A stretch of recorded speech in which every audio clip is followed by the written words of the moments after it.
I have a question.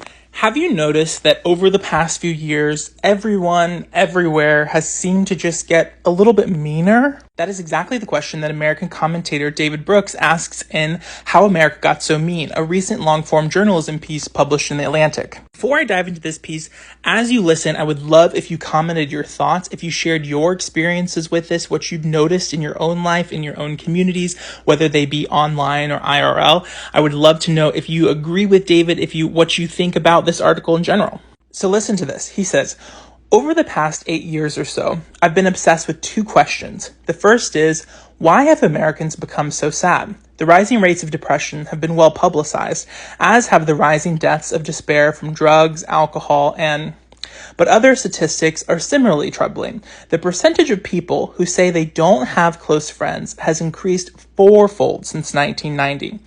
And let me know if this resonates with you. Do you feel like you have close friends? Do people in your life feel like they have close friends? The share of Americans ages 25 to 54 who weren't married or living with a romantic partner went up to 38% in 2019 from 29% in 1990. A record high 25% of 40-year-old Americans have never married. More than half of all Americans say that no one knows them well. Do you feel like people know you well? Let me know in the comments. More than half of all Americans say that no one knows them well. The percentage of high school students who report persistent feelings of sadness or hopelessness shot up from 26% in 2009 to 44% in 2021. What do you think is causing this? He goes on to say, my second related question is why have Americans become so mean? And let me know what you think in the comments. I was recently talking with a restaurant owner who said that he has to eject a customer from his restaurant for rude or cruel behavior once a week. Have you ever seen anything like that in real life? I have, and it is jarring. Something that never used to happen. A head nurse at a hospital told me that many of her staff are leaving the profession because patients have become so abusive. At the far extreme of meanness, hate crimes rose in 2020 to their highest level in 12 years. Murder rates have been surging, at least until recently. Same with gun sales. Social trust, this is important, social trust is plummeting. In 2000, 2/3 of American households gave to charity. However, in 2018, fewer than half did. The words that define our age reek of menace: conspiracy, polarization, mass shootings, trauma, safe spaces. This part I thought was really fascinating, and I wonder if you agree with any of these four kind of scenarios that he lays out. He's saying that it's not just these scenarios, but I think that one of them might be it. So he says, we're enmeshed in some sort of emotional, relational, and spiritual crisis, and it undergirds our political dysfunction and the general crisis of our democracy. What is going on? Over the past few years, different social observers have offered different stories to explain the rise of hatred, anxiety, and despair. So here's the 5 or 4 stories that he kind of lays out. So there's the technology story that social media is driving us all crazy. This is my vote. The next story is the sociology story. We've stopped participating in community organizations and are more isolated. Now, I've heard this a lot, talking about how no longer we go to church, all these community things like community sports leagues are not as popular, so people are more isolated. But I also feel like people have found lots of community as they can be their true identity online. But let me know your thoughts. The next one, the demography story. America, long a white-dominated nation, is becoming a much more diverse country, a change that has millions of white Americans in a panic. Well, that's definitely true. The economy story. High levels of economic inequality and insecurity have left people afraid, alienated, and pessimistic. Do those 4 stories resonate with you?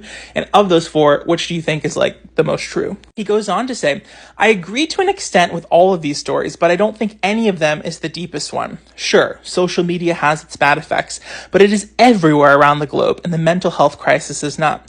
That I'm curious, because that's a pretty generalization, and I feel like everywhere people are suffering from mental health, but let's move on.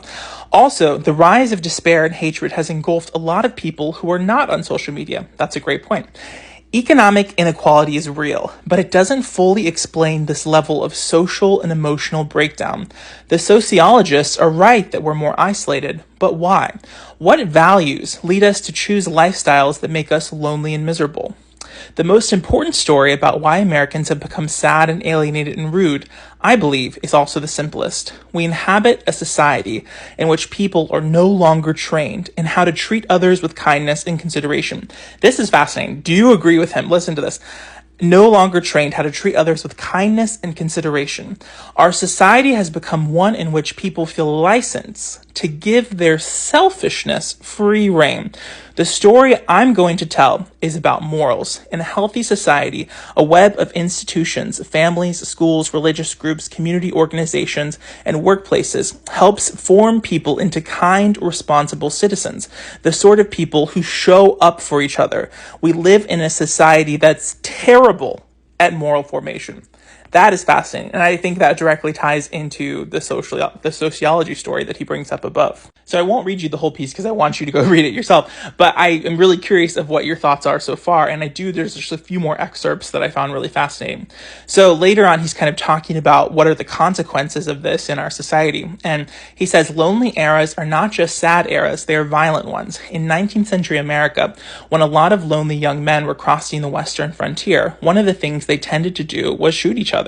As the saying goes, pain that is not transformed gets transmitted. That is a powerful statement, and I guess it is a truism because he's saying, as the saying goes, people grow more callous, defensive, distrustful, and hostile. And then he argues that the pandemic made it worse, but antisocial behavior is still high even though the lockdowns are over. And now we are caught in a cycle. Ill treatment leading to humiliation, and humiliation leading to more meanness. Social life becomes more barbaric, online and off. Now, this part is fascinating, like what sadness and humiliation metastasize into. David Brooks argues that sadness, loneliness, and self-harm turn into bitterness. Social pain is ultimately a response to a sense of rejection, of being invisible, unheard, disrespected, and victimized. Do you agree with this? When people feel that their identity is unrecognized, the experience registers as injustice because it is. People who have been treated unjustly often lash out and seek ways to humiliate those who they believe have humiliated them. What ways have you seen this show up in your own life? Do you see this happening online, on your social media, in your communities, in your families? Let me know in the comments. Now, I like that David Brooks is arguing for a more collectivist society in which we take care of each other and have a moral obligation to love and treat one another with respect. And I like that he kind of takes the onus off of expecting us to do all the work on our own for these like systemic things. He says, expecting people to build a satisfying moral and spiritual life on their own by looking within themselves is asking too much. I agree. Like, I, of course, would love that, but it's like, you can't just expect someone to overcome all these systemic barriers by reading a few self-help books.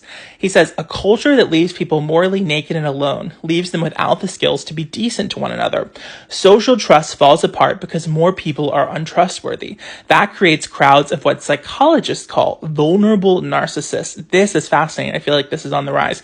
We all know grandiose narcissists, people who revere themselves as the center of the universe. There's a few I could think of. Vulnerable narcissists are the more common figures in our day. People who are also addicted to thinking about themselves, but who often feel anxious, insecure, avoidant, intensely sensitive to rejection. They scan for hints of disrespect. Their self-esteem is wildly in flux. Their uncertainty about their inner worth triggers cycles of distrust, shame, and hostility. Do you know any vulnerable narcissists in your life? I can think of a lot off the top of my head. Oops, and just in case those cut off with the text, I'll put the more, edited here. So there's that one if you want to pause and read.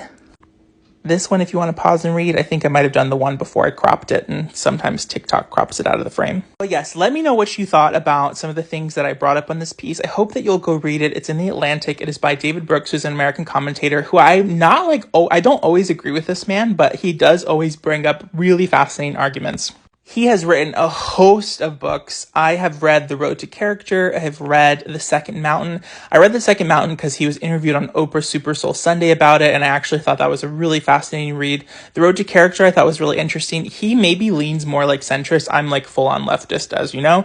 But I'm just so curious what you think about this article. I hope you'll take the time to read it, and I would love if you shared in the comments your own theories on this. Like, what is going on? Why is this happening? Is it because of social media? Is it because, like he says, we're no longer involved in community organizations? Is it because, like he says, that we no longer have a moral education on how to treat one another? Let me know your experiences in your families, your schools, what you're seeing on the ground in your communities, what you're seeing online. I feel like TikTok has probably a lot of examples of this behavior. I'm so curious. Let me know in the comments. comments, and I'll be responding to comments. I'm excited to chat with you guys about this. I love you. Hope you're having a happy Sunday. This is a great read, super fascinating, and I hope to see you soon. Love you. Bye.